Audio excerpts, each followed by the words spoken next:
How you feel about RBX? I never heard you speak on him before, man. I know me and him, we did an interview about 2 or 3 years ago, and he spoke on you. And he told a story about how you and him, y'all were always butt heads. Y'all almost got in a fight over some chicken. But from your point of view, how you feel about RBX? RBX went to college with me. I ain't never seen him in school, but he was on the football team with me. He was a rebel. And, we really don't like talking about other team players on the team, especially me. I figured I was the captain of the team, and that was my team.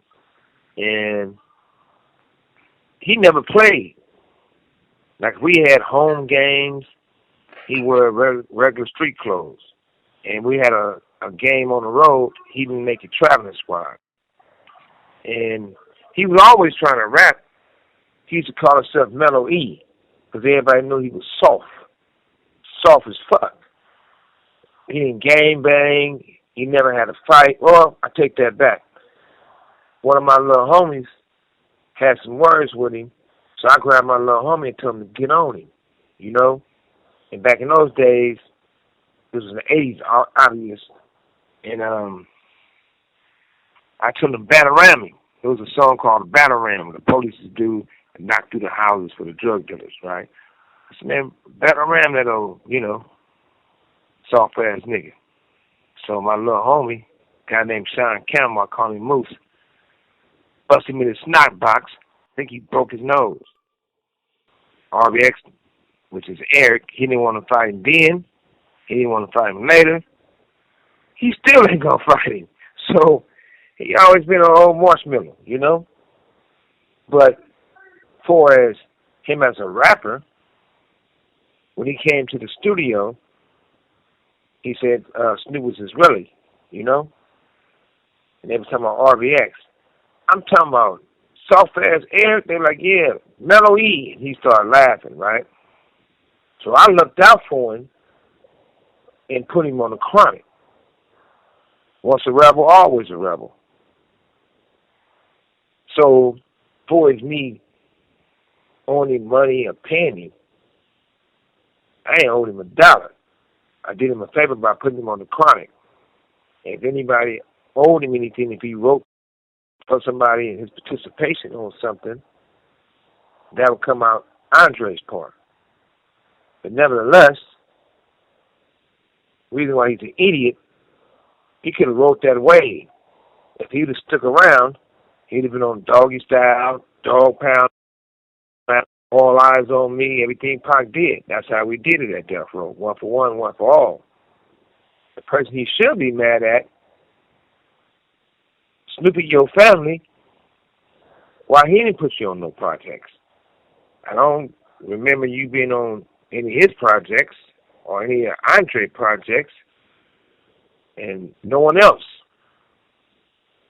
RBX was a crackhead. Always been a crackhead. Probably still a crackhead. But he was he was an unkept little boy, basically.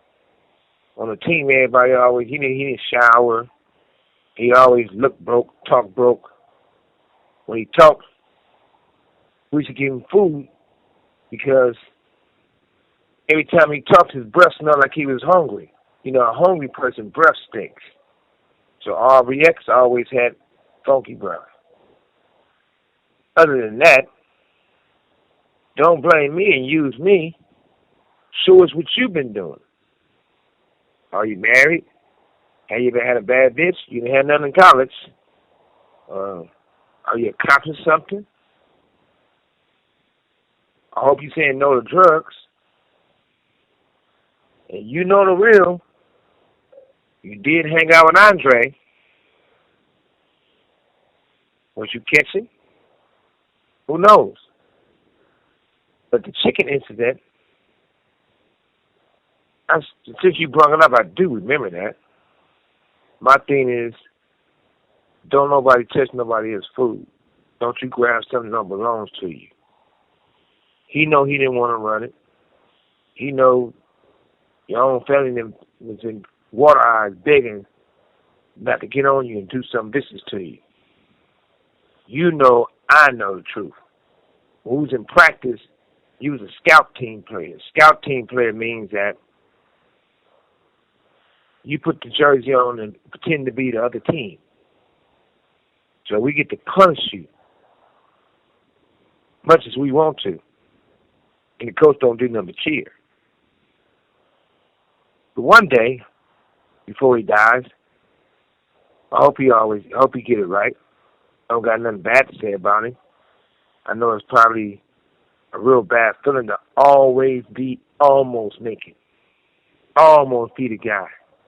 You always been a backup his whole life. Never got on the foot. Matter of fact, when we come off the field in the game, RBX would go hand you some water. He was a water boy, basically. So always been the backup, always been unknown, versus a person always been the leader, the furious leader. I can understand his frustration. But jealousy will get you nowhere. I mean, you probably can do. You probably can rap better than me because I'm not a rapper. So you probably can say slick stuff. But I always looked at him in one way. Looked like he was rode hard and put to bed wet. He always had a rough life.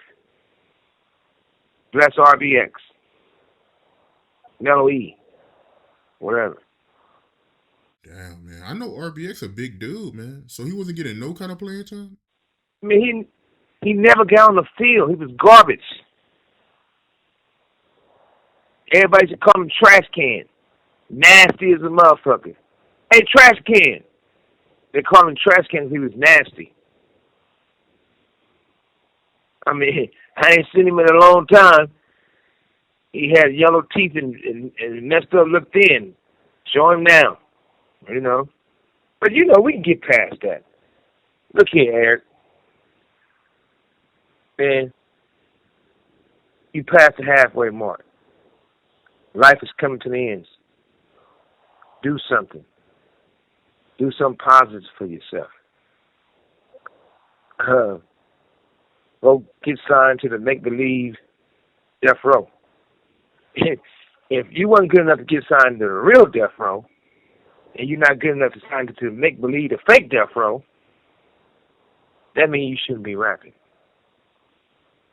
Sometimes you got to know when to pack it up. Join a circus. There's a way we all can do better. Who knows? But at the same time, seems like RB caught up in the same shit. Same old circus, different clown.